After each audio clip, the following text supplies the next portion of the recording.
Welcome to the Exploring Awareness podcast. Join Dr. Frank Anderson and Lisa Berry in exploring new ways to live in this chaotic world and find peace and joy in the most unlikely places. Hi, and welcome to the Exploring Awareness podcast. I'm Lisa here with Dr. Frank Anderson. How are you doing, Dr. Frank Anderson? I am sitting with my relaxed mind tea. Oh, that sounds awesome. Good friend sent me from Los Angeles. My good friend who's a listener, and she sent me a box of relaxed mind tea, and I'm just enjoying the heck out of it. Wow, it sounds amazing. How nice is that? Remote tranquility. And it's yogi tea. Not that we have any sponsors. I was going to say, bro. But, you know, if there's anyone out there who wants to sponsor us, contact Lisa. Yeah, please do it. exploringawareness@gmail.com. That is our email address. And I know that because we've been saying that for almost a year now. You know, we like to have present moment awareness and talk about this moment and be aware of what's happening right now. But we have a bit of a history. It's for 1 year ago, we really started having these conversations. 1 year ago, I showed up at your radio station to talk about our meditation group in Ann Arbor. And it was kind of funny. We were supposed to have a group there, and it just ended up being me. And we had a great conversation on your radio show talking about our meditation group. It was really fun. And then afterwards, we were sitting in your conference room. Do you remember that? Yeah. That's the studio. It doubles as the conference room. It's public radio. It doubles as the lunchroom and the conference room and the studio. Yeah, everything. We were there talking, and I remember you had lots of questions for me even after the interview. I'll tell you. You want to remember what my favorite part was? What? All right, so I work at a radio station. I do interviews of all sorts of people all the time, which is one of the reasons why I love it so much. I interview government officials, and I interview politicians and doctors and mindfulness people in the community. And in the middle of my news studio, you go, "Do you want to meditate?" And I thought, yes. Who meditates in a news studio?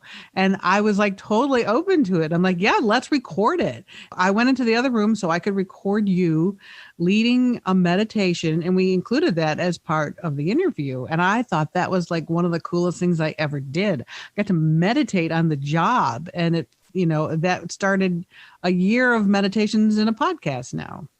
Well, I remember we were talking, and kind of like we talk on the podcast, and we kind of got to a point where it's like, well, to really understand what we're talking about, let's meditate. And so we did that experiential, and you and I just did it together. And then you said, can we do that again and record it? And right. So we did that. So I thought that was really great. And then on the way out the door, I looked at you and I said, we should start a podcast. Right. And you're like, well, just get back to me and we'll see. And like everybody else who says they want to start a podcast with me, like, okay. Yeah. However. Right. But I did. I contacted you back. And that was in the November, right? So the beginning of the very harsh winter of Michigan. And I remember going over to the studios over where you work, and it was cold and snowy and dark, but we just trudged through. And then, of course, we got through a few episodes until the world entered a pandemic. Yep. And now we Zoom record. I miss that little studio over there. Yeah, That was nice. I try not to think about the things that I miss. But I have a big question for you. Do you feel like you're the same person you were a year ago? No. Every day is a new day. Am I the same person that I was a year ago? Well, I would say before starting this podcast, I was pretty private and personal about my practice. And although I led guided meditations around town, it wasn't something that I necessarily talked about. If someone asked, for sure, I would talk to them about it. But this podcast has given me the opportunity to articulate some of the things that I've been working on for years. So I really feel like kind of finding my voice and talking about these type of things, while at the same time, when you talk about it, it reinforces it for yourself as well. So it's really been a fantastic journey. And I think and the listeners may know that I'm in that mindfulness meditation teacher training program with Jack Kornfield and Tara Brock. And a lot of the mindfulness techniques that we talk about in this podcast are things that I've always known about, but that program has, kind of codified it and made it into a curriculum and made it into lesson plans and things like that. And so that has been very, very, very helpful to bring a lot of that together. And so for me, it's been a big year of growth and consolidation and integration. And then, to be able to be with you and answer all your questions. I surprise myself. Sometimes I listen to the recording. I'm like, oh, wow, that was a good answer. But I don't really necessarily remember it. But that's the special part, don't you think? Yeah. That's like you get into the zone and we have these conversations and we record them and then I edit them. So I get to hear them again as well. And it's just all kind of amazing how it all fits together. We don't like script it out. We'll chat in advance about what we want to talk about maybe, or we pick a direction, but it's not like it's scripted and it all kind of just flows. And it's been an honor for me to be part of it. And I ask you that if you feel like you're the same person, because I feel like you got the easy part of this, because I can guarantee I don't even recognize myself from a year ago. It's been quite a journey for me, all the things that I've learned. And I feel like I've really put myself out there asking questions of you, even though some people who may know the answers and are listening probably think, why is she asking him that again? But and I hear from listeners that they appreciate that, because it's not easy. Answering these questions and exploring awareness and learning to meditate are all things that I think are so beneficial for one's well-being, but they're not necessarily easy. Were they easy for you when you learned them? No, it's never been easy. There are so many ways to learn these things. Our approach has evolved into this conversational style. So people can learn in lots of different dimensions, right? I mean, they can learn from things we say, but they can also learn from the questions that you have, because in a lot of the sessions and ways that I learned, that I didn't have access to like stop someone and say, wait a minute, what are you talking about? They kind of give talks. And if people have questions, they're usually questions in a large group or kind of maybe in a more formal setting. You have to raise your hand and get it recognized, right? Right, exactly. Although I've been to a couple of retreats with Adyashanti, and he will actually, you go up to the microphone and you have a dialogue with him, and he'll answer a lot of questions as well. But to have it in a podcast, it isn't just a lecture, it's questions. And I get feedback from people all the time that they really like the questions that you ask, because it's the same questions that they would have. When I first learned to meditate, I was actually in Thailand. Remember I told you about the backpackers retreat. It wasn't at anything fancy at all. It was actually $4 a day.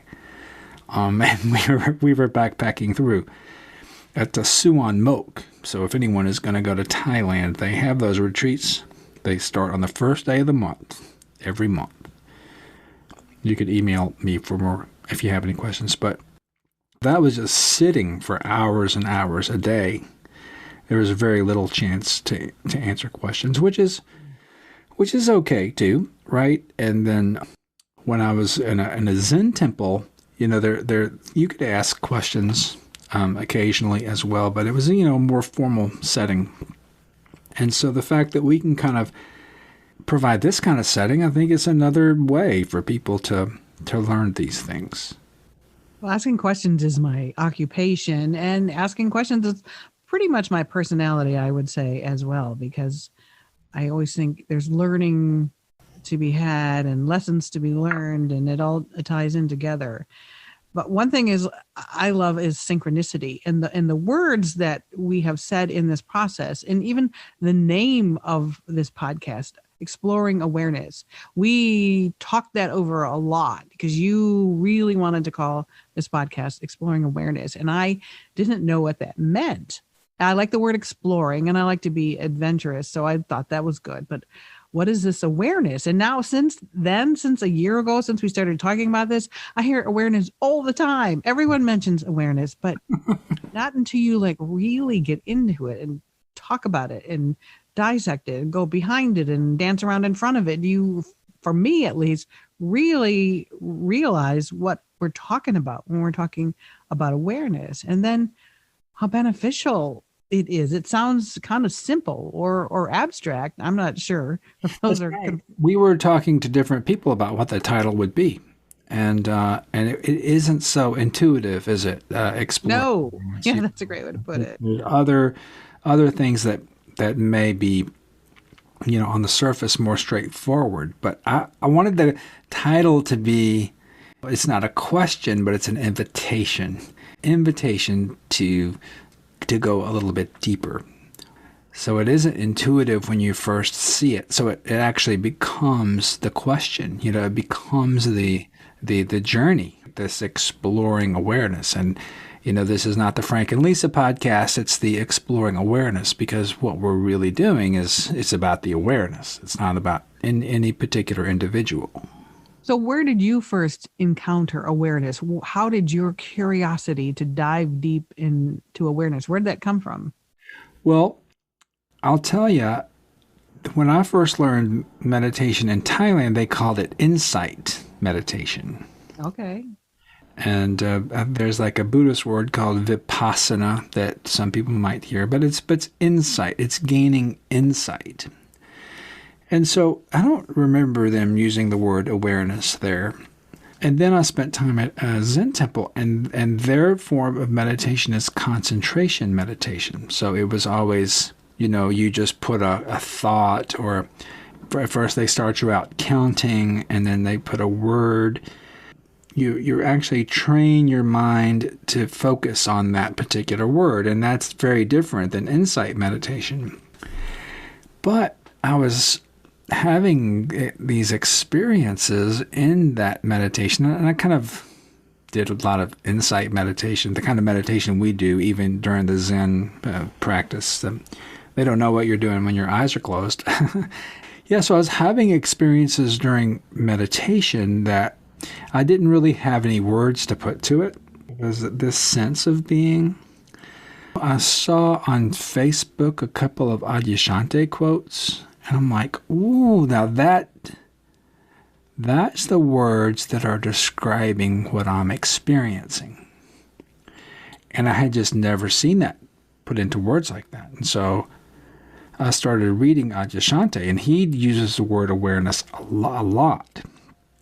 And then once I understood more what deep awareness was, then I start hearing other people using it all the time too. But sometimes it's mentioned as in the side, or it's not explained completely, right? So you'll hear about awareness, but unless you have a sense for what they're talking about, you might miss it. Have you had that experience? You said you've had that experience too. Okay. Well, I want to go back. So you would meditate and you would have this experience, and the only way, not the only way, but a way you found to describe that was awareness, right? Right. I had this experience that I was observing myself. There was a part of me that knew what was going on. Here's one example. In the Zen tradition, and I was studying to be a teacher over there, and one of the things we had to do was 108 prostrations, which is almost like a jumping jack. 108? Every morning. In a row? Yeah. Like a physical exercise. That was like your physical exercise. I think it's, it's your physical exercise, but it's also what they would call a kind of body meditation practice. Okay. But, I think it fits into physical exercise as well. And you have to count, or else you'd be doing it all morning. So you gotta count to 108. And there was a time when I was like, watched myself counting, like my body was moving and my mind was counting. And then I was like aware of it all. It just happened. It was just an experience. I didn't put words to it. You know what I mean? Yeah. And then, I also had meditation experiences where it was kind of weird because it's like, well, I felt like I was outside of my body, right? And then people, when they meditate, they get some things can happen like that. And if you don't know what it is, it can be kind of scary. And so when I read about awareness, then it all clicked. It's like, this is what's going on. And to me, that as the more I heard about awareness and the more I heard about awakening, the more that, I realized that a lot of ways that we teach meditation don't actually include that part. They're always including the beginning parts. So, okay, be aware of your breath, and you do that for 10 years, or we've talked about mindfulness-based stress reduction before, which I think is a very useful program for a particular thing. But as we have clearly indicated over the last year, and I'm sure how you've experienced this, that mindfulness, does connect to a place that it's not stressed, but it doesn't mean that there's not a lot of stress going on in your life.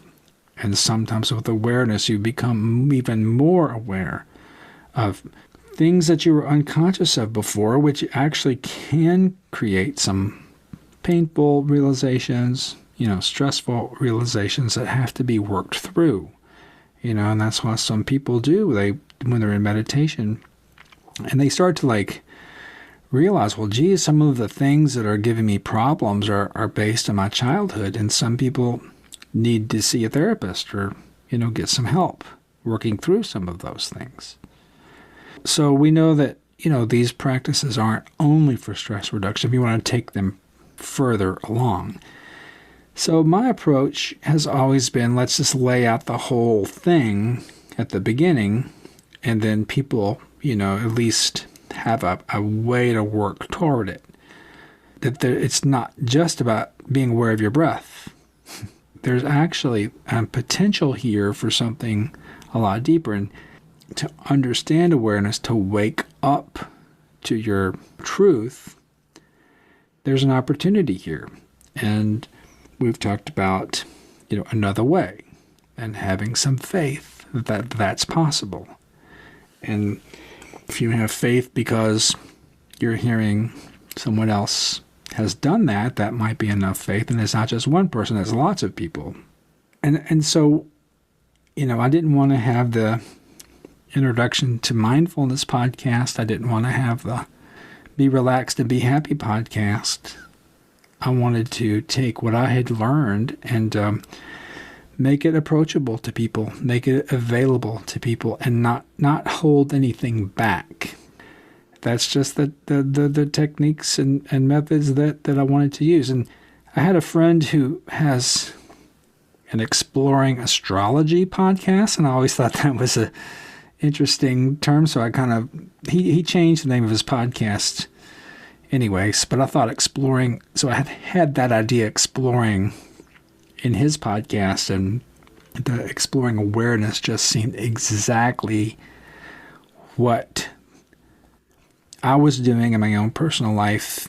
And again, through the podcast, found some voice, and I think we've developed that concept a lot over the last year. So we can, use that term, exploring awareness techniques, as we use that word to kind of describe what we're doing here. Well, I have certainly explored and learned a lot.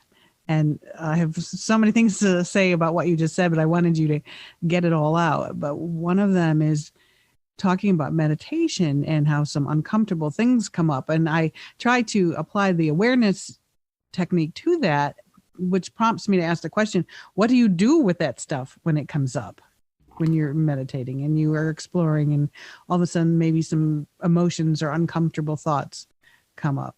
Let me address that. But before we do that, I want to also, before we get to the uncomfortable part, just to start with the comfortable part. Okay, well, because I have things to say along those lines too. Right, and we tend to focus on the uncomfortable parts, and I'm fine with that. But I just want to, before we do that, I just want to say how these kind of practices can really make life rich and interesting and so enjoyable in each moment. It presents so much more than it did before. So that's one thing that happens. The other thing that happens is, that's right, you become aware or become conscious of things that might have been holding you back. And what do you do to them? Well, the reason they're coming up is because you had been suppressing them, forgetting them, not wanting to deal with them. And now they're presenting themselves. And so one of the things we've talked about this year is the only way out is through. And a term that I use today with my students is yes and. So yes, that happened. Yes, this pain is there. Yes, this negative thing is happening. And I can transform them into presence through awareness. So we've talked about awareness of the breath, awareness of the body, awareness of thoughts, awareness of emotions.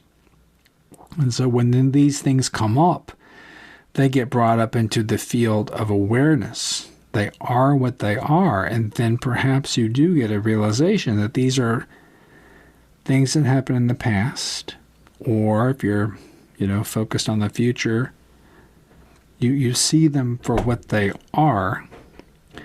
And in seeing them, then the process can occur for them to be healed, and you can be your authentic self instead of the self that was hiding and repressing and reacting and things like that. Is the healing part? The and is the awareness part that leads to healing, yes. So it's yes to everything. And certainly when we started the podcast, we called it Find Peace and Joy in the Most Unlikely Places. And that is another way of saying yes and. Yes. Chaos and unlikeliness. Now, that was before the pandemic, and we thought things were chaotic then, but we were wrong. And because things, even now, Lisa, we're in this place where our well-being and peace are being so shaken by external circumstances. And you were just mentioning, and I have mentioned this as well, the doom and gloom that we hear on through different types of broadcast media and things like that, and how that takes us out of the present moment. And it doesn't help. I'm a radio broadcaster. I do the news. I work for an NPR affiliate, and then I hear these stories and features and worst case scenarios, and I walk a very fine line because I want to be an objective journalist and I want to share the facts. But I ask myself, how is this helping anybody? We're about to enter winter here in the United States, where we're broadcasting from in Ann Arbor, Michigan. And all we keep hearing over and over and over again is how we're about to enter the worst thing in history. This is going to be the worst time ever. And it's going to, and I think, how does that help anything? So when you say yes, and I say, yes, it's people are dying. Yes, there's this virus, and yes, it's not good, but and what can we do to make it better? I do that with a lot of the interviews that I have. I say, come and share your concerns. Let's talk about them, whatever social issue it is or economic issue or whatever the issue. Let's talk about it. But can we at the end and talk about how we might make it better? I mean, I have that opportunity in my radio job, and we have that opportunity here in this podcast. So I understand you not wanting to talk about the difficult thoughts that meditation can bring up. Let's talk about the and how can we make it better? What can we focus on to make it better for everybody? Right. And so that's where the realizations come in. So if it's a negative thought you have within, or you have, a negative influence coming from without, it's like all of these things will take us out of the potential that we have to be in the present moment. For the external things, you hear what could happen in the future. And here we are right now. So people can say anything. You hear things about elections, you hear things about the infections, you hear things this day, one thing, the next day, another thing. And so you get pulled around all over the place. So the and part is, and I'm here in the present moment, and I'm fine. Or you might find yourself in the hospital, but you're still in the present moment, and that's your present moment. And then you're dealing with what's happening at the present moment. Living in the past, living in the future are both ways that we suffer. There may be painful experiences in the present moment, but being aware of them,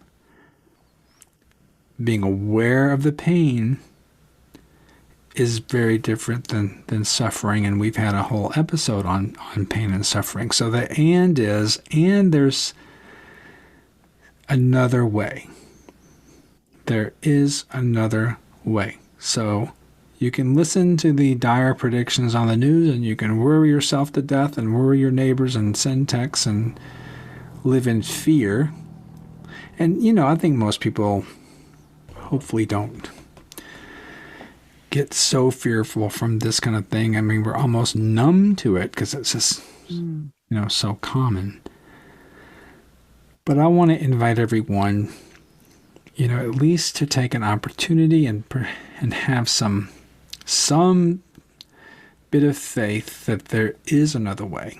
So the and is, and you're here in the present moment, unaffected by past or future. And I want to point out that is like a simple concept. That is not a religion. That is not a belief tied to anything other than just having a truthful moment. When you say it isn't, right? It is simple, but it's not easy. Wouldn't you say? It's simple. And the other thing is, and as we've gone over this year, it really is how you enter it.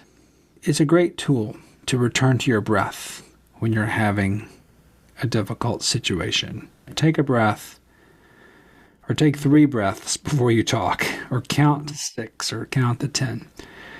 Just center yourself. But the other way is by doing a meditation practice every morning. You enter the day in a different way. You enter the day with a sense of presence that's going to influence how your day goes about. There's 2 ways your days can start. You can start your day grounded, or you start your day already kind of chaotic. And then these things just add up and add up and add up, and it does get harder to connect back to your core once you've had all these layers and layers and layers of chaos on top. Right? And so, right. So you've been meditating this year. What's your experience? Well, you know what? I didn't want to start with the negatives by any means, because I am now saying meditation is magical. And I wanted to ask you about, people aren't going to believe me, but I would raise my right hand and tell you this is the absolute truth. This morning I'm meditating, and I felt like I was watching myself meditate. I was like hover, and you just talked about that. I was like hovered above myself, watching myself meditate. And I'm like, this is fun. It's like, I'm not a scary ride person at like a theme park, but it was fun. And is that what you were just talking about a few minutes ago? Yeah, I was. Yep. And that literally, honestly, raised my, where I could swear on whatever you want me to happen to me this morning. And I don't know. I guess, I don't say it out loud very often because not necessarily a lot of people are open to experiences like that, but you just said it. And I thought, he's what? That just happened to me this morning. And now he's talking about it now. And I swear to you, honest on anything I can, that literally, truly happened to me.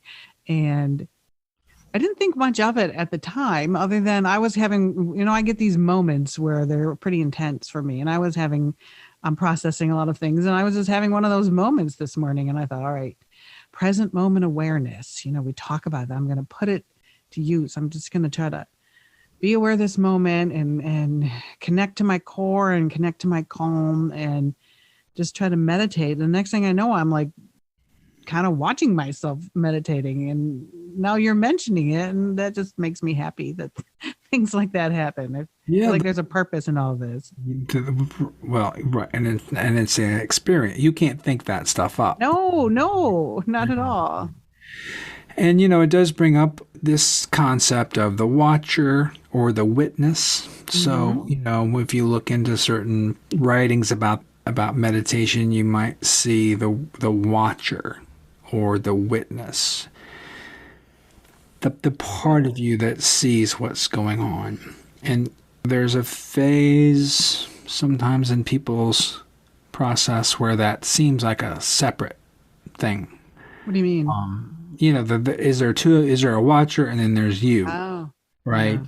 And so that's not the case. There aren't two of you, but the experience of the watcher and then being aware of that kind of reconciles it back into something in unity.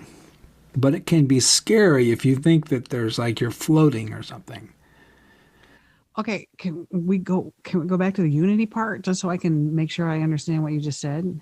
Well, when you're having any experience, right, you continue to bring that into awareness. The awareness consolidates all of that into unity. Okay. Right. And so you might experience, in your mind that an experience of the watcher or the witness, but you can also bring that into awareness. It was weird because it didn't seem unusual to me. It just seemed like an experience that I was having, and it was fine. It was kind of fun. Yeah, actually. That's right. Because the awareness part of you knows that it's happening. So that's it. And I want to assure everyone, you're drinking tea and I'm drinking water, and we're having this conversation fully straightforward. And I don't know, it just happened, and it was interesting that you mentioned that experience. And I thought, okay. But the thing that makes me sad is when people say, I can't meditate. I've tried and I just can't. And believe me, I'm not always successful. I have to literally, and I know this is not the right approach, but fight with myself sometimes to like, please meditate. I have to beg myself, please meditate. You're going to be better if you do. And then my mind starts to wander, and then I'm like, no, please. So I really beg myself to meditate, and I'm always happy that I do. And when I talk to a lot of people, I'll say, do you meditate? And they'll say, oh, I can't meditate. And I understand. I know you think you can't. And it's not easy for a lot of people, but I wish everyone would at least try. It's not a command. It's a wish. I'm wishing. Yeah. And that's always that's a dilemma, right? Because unless you know how to meditate too, and people spend a lot of time doing things that may not be helpful. So what does it mean to meditate? I wish there was a better word we could use. Yeah. Like, do you know yourself? Because meditation is about knowing yourself. Are you connected to your deepest truth? These are really the questions. Oh, wait. How is meditation like, do you know yourself? Oh. What do you mean? You're saying, like, you ask someone, do you meditate? Well, I can't meditate. Right. And whether you can meditate or not, that's just an opinion. There's, in a weird way, if you know you can't meditate, you're already aware and you just don't know it. Good one. But it's not the meditation. Meditation is a tool to know yourself. And so it's like, do you want to know yourself? Do you want to connect to your core? Do you want to connect to your essence? If you do, then meditation is a tool to do that. But one of the problems by saying, do you meditate, or you have to meditate, or you should meditate, it just becomes another thing. Right. I never tell anyone you should or you have to, except myself. I tell myself. Yeah, but it's like, I can't meditate. It's like, well, what is it actually that you can't do, right? And that word meditate is too general of a term. So it's too bad if people think that. But if there's an interest, or if you had glimpses before of what it means to go a little bit deeper, then maybe that would be a motivation for people to try something different. And whether it's meditation or yoga or just stop talking and go for a walk. I mean, I don't, what people do to connect to that could be a lot of different things. Well, for me, meditation is an escape. You quiet your monkey mind, and it helps you come across other thoughts that you didn't necessarily know were there, or can help bring peace and just quiet your mind because from the conversation that's going on. But escape from what? I mean, it's all those thoughts that you can't stop in your mind. Right. And it looks like that, but it's actually just a return to who you are in the first place. And I have to say that is one of my favorite concepts that I have learned from this whole past year of these conversations is that the joy, I can remember the moment you first said that, and it first clicked with me that the joy is always there. We just cover it up. Yeah. That was life-changing for me. And then we've talked about the happiness is there, and the peace is there, and the calm is there, and that's you. That's how you were born. All these other things were learned or piled on top of you, and that was life-changing for me. Yeah, a return, right? So it's a different dynamic than an escape. It's like an acceptance of what is and returning to the truth, and that's what I hope that more people can learn from this, and more people in the world could learn. And this is our way to try to promote that. And there's a lot of good people promoting that as well. And I always encourage people to check out Tara Brach and Jack Kornfield and Adyashanti, who I like quite a bit, and Dan Siegel. These are all really good people with very approachable talks and retreats and videos and things like that. We bring them up all the time. And I like that Locke Kelly that we talked about the last episode. Yeah, right. Effortless mindfulness, right. Maybe season 2 we'll have interviews. Yeah, and try to get these people on. I just like the word effortless. It just sounds so flowing. It's like you mentioned effortless effort once. I thought, oh, effortless effort. That's amazing. Right. So, someone says they can't meditate. It's probably the wrong question, right? It's like, it's not, can you meditate or do you meditate? But there's got to be another way to kind of have that conversation. Do you know what it is? No, I don't know what it is. Oh, okay, good. Because I'm thinking, help me. You could say, do you explore awareness? There you go. There you go. That's it. That's this week's pillow. Do you explore awareness? Yes. You should. Well, that's just it. You hear the word awareness, and I still hear it in other modalities and other people that I follow that talk about awareness. And until we have these conversations, it's not just another word. It's a way of being. It's a way. Awareness is a way, if that makes any sense at all. Yeah, awareness is a way. And it's not something you think up, it's something that you experience. And maybe we should move to a meditation, of awareness meditation. Would that be, sure. you ready to do that? Yes. There's always a shift from thoughts and words into experience. And this is one of the things that I really appreciate about what we're doing. It's not just a lecture. I give lectures all the time and transmit information to people. But this is not transmitting information. It's a guide to your own discovery.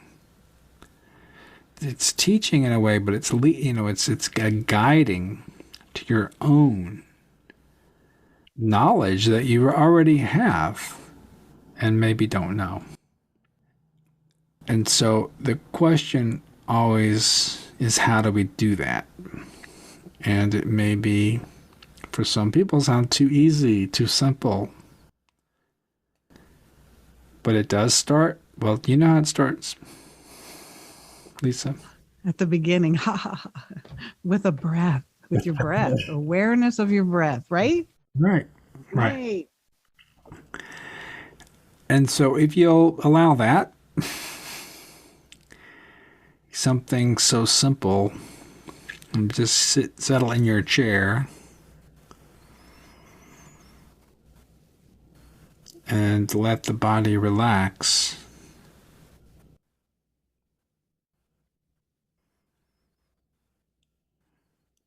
And let the mind relax.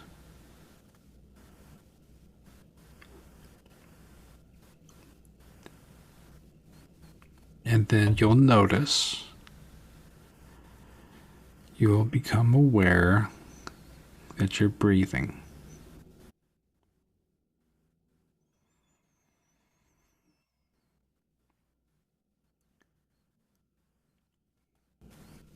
And so it's a shift from thinking and talking or listening now. There's something about the difference between breathing unconsciously, like you've been doing all day, and this paying attention in a special way to the present moment. In the present moment, we're breathing. And so what was unconscious becomes conscious.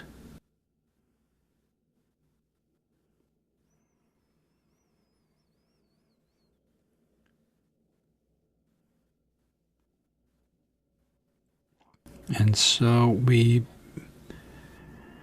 then become aware of it.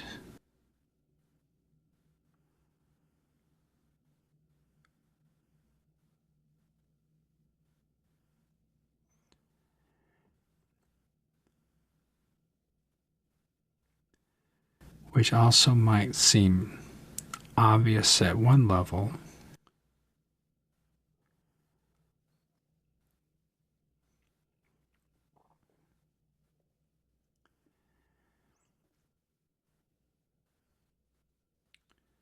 But we take this same awareness, right, and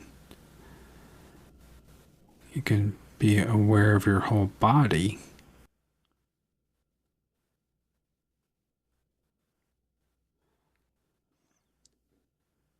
And so what was unconscious, your body from head to toe, which really wasn't in your awareness before, now you're aware that you have a body.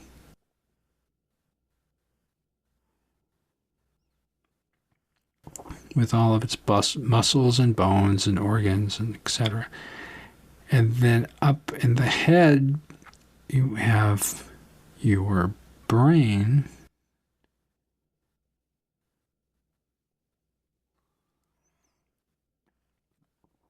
And so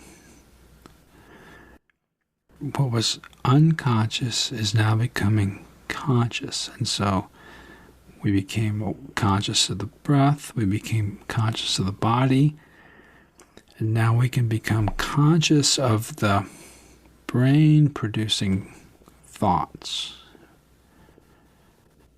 and integrating experiences and producing emotions and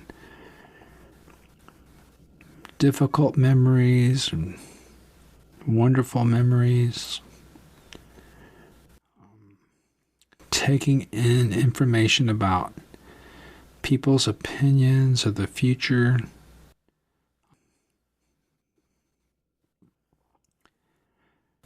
And so all this is happening unconsciously, and we're just reacting and fearful or skeptical or whatever we are. And now with this awareness, though, it's happening in the field of awareness, and what was unconscious becomes conscious. The thoughts, you may have, it's not that you were unconscious, but the thoughts were just going and rambling and taking their own way, and now we're bringing thoughts and emotions into awareness.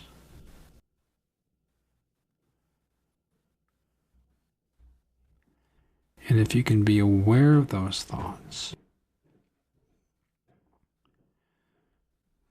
what part of you is aware?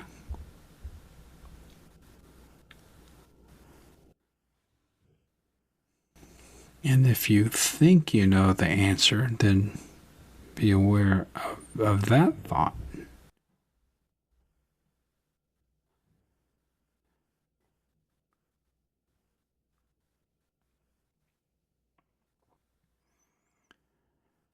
Or if the whole thing seems like a thought, you can try being aware that you are aware. And so the same awareness that you use for breath and body and mind and emotions is now becoming this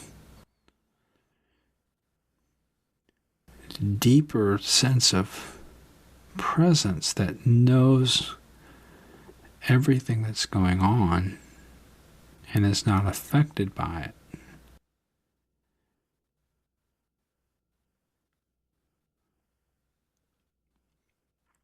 And so if you're aware of stress, the part of you that's aware of stress is not stressed. If you're aware of fear, the part of you that's aware of fear is not fearful.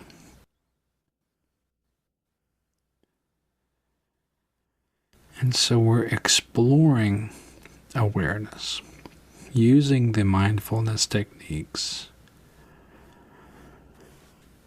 to feel into this deeper sense of awareness that isn't affected by anything.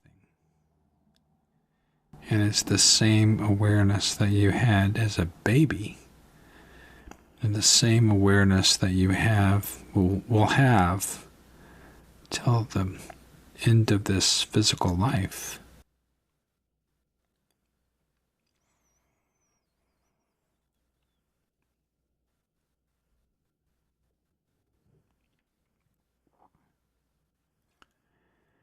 And so you can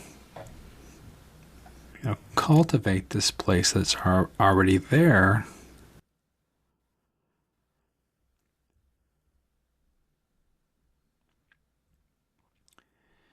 And as you keep working with this, then you maybe have this feeling that there's interconnection of everyone, of all beings, maybe not just yourself, but throughout the whole universe.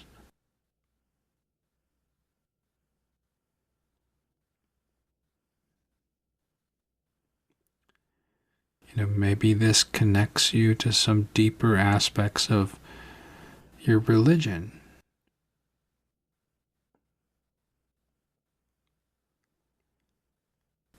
Maybe this feels, like a spiritual or connected to God or something. Whatever words you'd like to use, but it's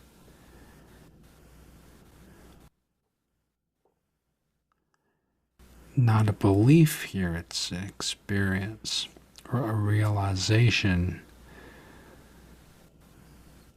awareness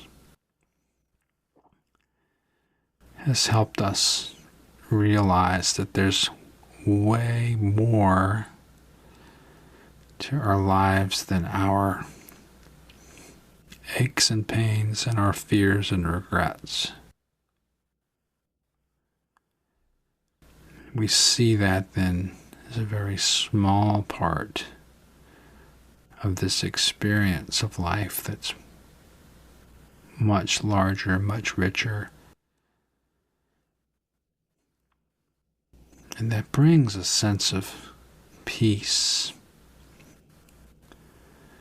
and a joy that's not affected by situations, a peace that's always there, a sense of love or loving kindness and generosity. And just allow yourself to feel into that.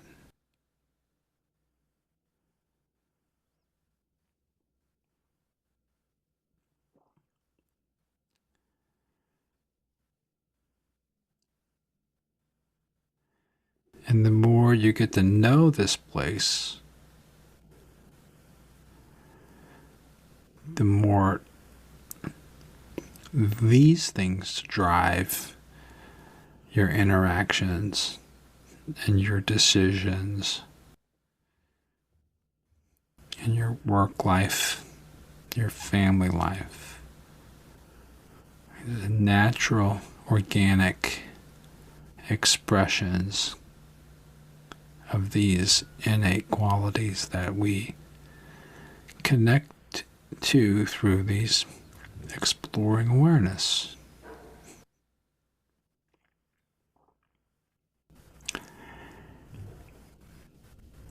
And yes, the brain comes up with questions and challenges and difficulties and all. Bring that to awareness.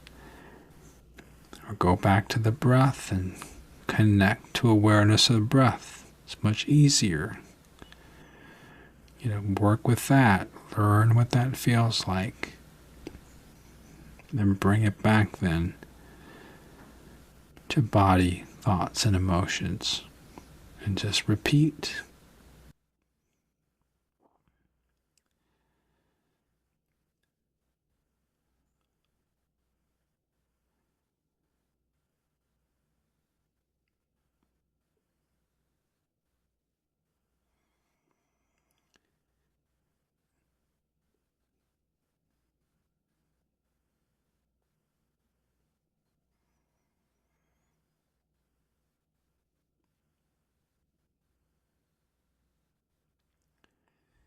And you get familiar with this place and you take some breaths and connect to it anytime you want.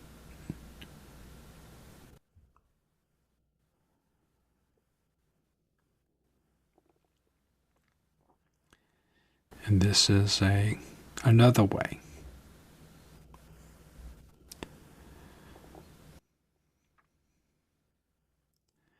And the old way is still there of reactivity. And this way is a way of awareness of reactivity.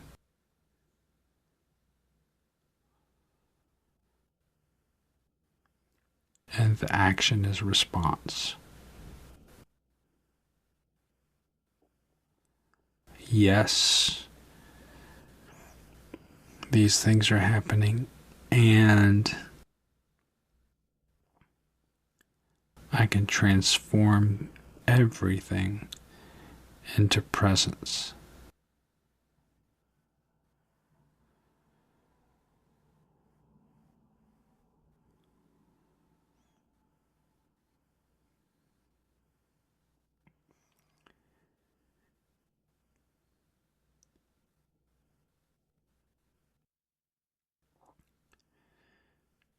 So please practice. Don't expect quick fix.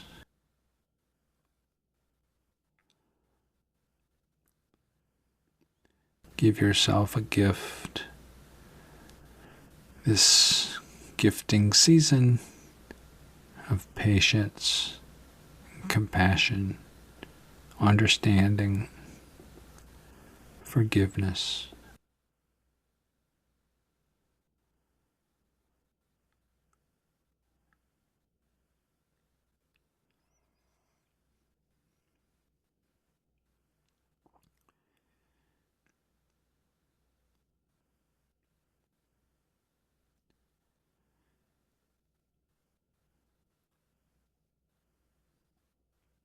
And so we'll close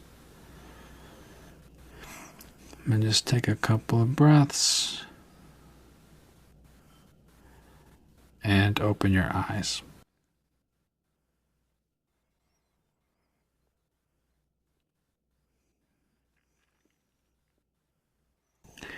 Can you get too relaxed in a I was gonna say a massage, in a meditation? It was like, yikes. I'm like pretty relaxed now. Yeah, you're returning to your natural state. Is that what it is? Yeah. I feel like a natural woman then, I guess.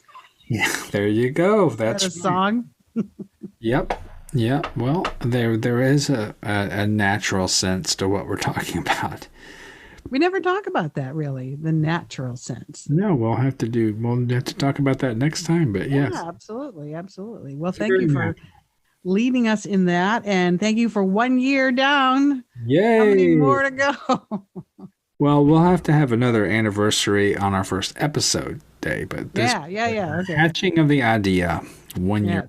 So that's right. It's been wonderful. And if you have an idea, and I think you mentioned to people if they wanted to reach out, again, it's exploringawareness@gmail.com. We both look at that email and would love to hear from you. We know we have listeners all over the world. That is so exciting, and we're grateful to you listening, whatever country you're in. And we'd love to hear about what does what we're talking about mean to you in your country. That would be exciting to hear from somebody around the world.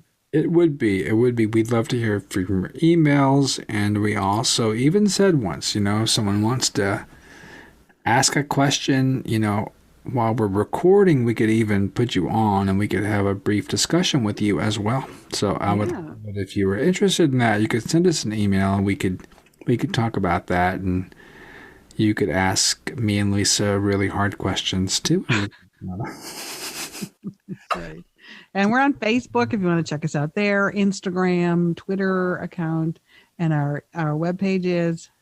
Our webpage is exploringawareness.org. All right. Lots of ways to connect. That's what it's all about. Just very grateful for this opportunity to have these conversations and learn. I hope you've learned half as much as I have in the last year.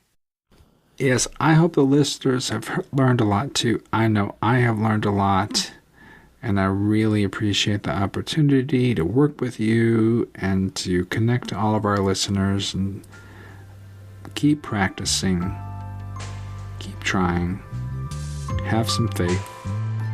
Thank you so much for listening. See you soon. This podcast is not an attempt to practice medicine or provide specific medical advice, nor does use of this information establish a physician-patient relationship. Listening to this podcast does not replace medical consultation with a qualified health or medical professional to meet the health and medical needs of you or others.